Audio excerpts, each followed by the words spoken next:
Think of how you feel in those first moments when you wake up. Your brain is slow to process and everything seems a little foggy, and sometimes your body moves slowly too.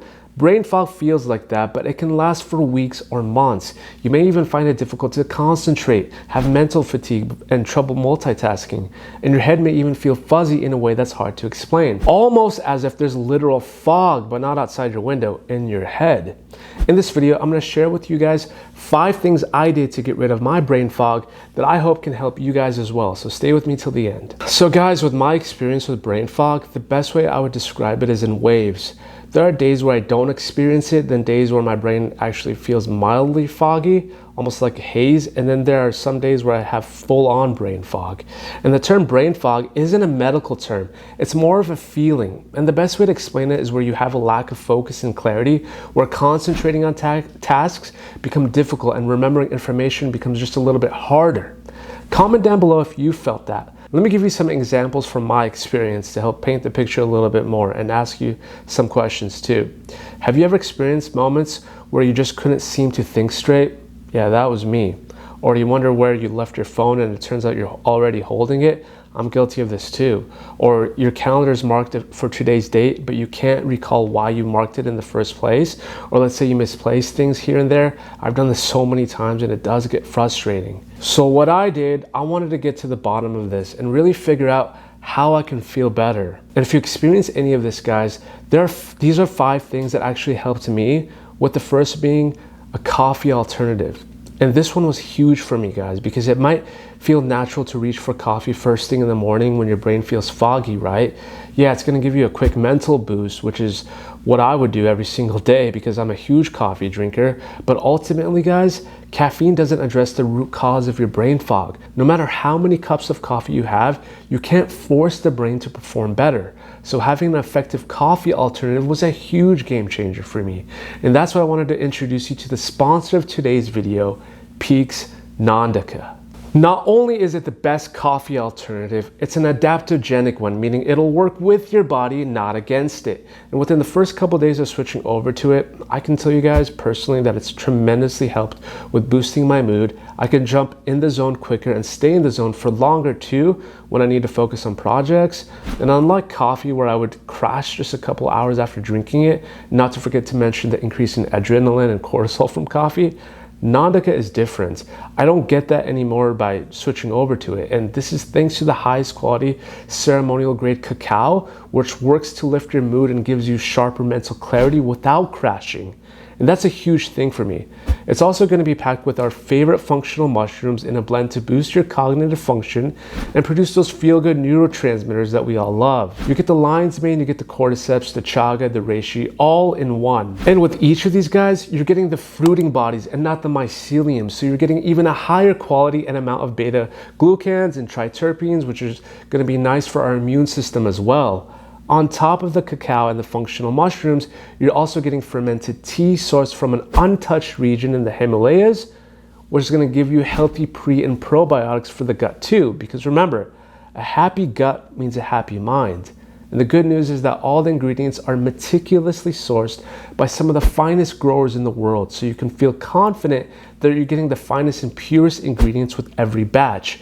And the quality and transparency really shows, guys. I mean, you're getting a full breakdown of their ingredient panel, as well as the servings of each ingredient, which I'm very impressed with. And the fermented tea here is triple toxin screened and checked for purity, which is so important. It comes in easy to carry sachets like these, and it dissolves in water so I can enjoy it wherever I go. It tastes like a creamy spiced chocolate with notes of dark cherry, lychee, and even cream, which I'm really liking. You could also add in your favorite type of milk too to make it into a latte if that's what you're already used to. Peaks Non-Indica provides sustainable all-day energy and makes you feel like you're doing something good for your body. So click the link below to try Peaks Non-Indica and get up to 20% off, plus a free rechargeable frother and glass beaker like the one I used to prepare it when you purchase exclusively at peaklife.com. The second thing that helped me with my brain fog is switching to nasal breathing. So all my life I've been a mouth breather, and once I started practicing breathing out of my nose more, it took a few days to get used to it. But because it's a subconscious thing that we all do, I definitely feel like I've been getting more oxygen in. Because when you breathe through your nose instead of your mouth, Air is able to actually reach the lower lobes of your lungs, stimulating your parasympathetic nervous system. Your parasympathetic nervous system is in charge of restoration and relaxation and is known as the rest and digest system. Also, mouth breathing tends to be shallow and rapid, which can reduce the amount of oxygen reaching your lungs and subsequently your brain. And this explains why you might feel fatigue and have brain fog, because maybe you're just not getting enough oxygen in when you're a mouth breather. So yeah, it took some time to get used to it, but nasal breathing is the way to go for sure. The third thing I did was get in more sunlight. I did this by going out into the sun for 30 minutes every day, which I think is way more than enough to produce your vitamin D. I did this every day and will continue to actually make sure I do this because adequate vitamin D levels are essential for brain health and cognitive function. And did you guys know low levels of vitamin D have been associated with cognitive impairment and mood disorders, which can contribute to brain fog? Secondly, vitamin D has neuroprotective properties which support brain cell function and also help prevent cognitive decline. So it's super important that you keep tabs on your vitamin D levels. The fourth thing I did was start some mindful meditation practices. Now, before you knock this one out, regular meditation has been shown to increase gray matter in the brain regions associated with learning, memory, and emotional regulation, thereby enhancing what's called neuroplasticity, which can help with brain fog. And that's the key word here, neuroplasticity, which is your brain's ability to change and adapt to experiences.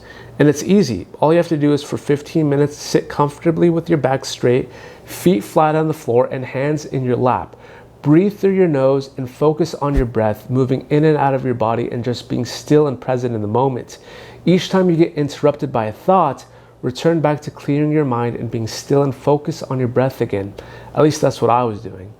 What this ends up doing over time is something unique. It actually helps you, instead of reacting to thoughts and emotions, you observe them without labeling them as good or bad, which in turn helps create a sense of healthy detachment and reduces how emotionally you react to the world around you, especially if you have a stressful environment. Now, there's other ways to increase neuroplasticity too besides meditation. By learning a new language, practicing music, gratitude, and even learning how to navigate a new city without using a map.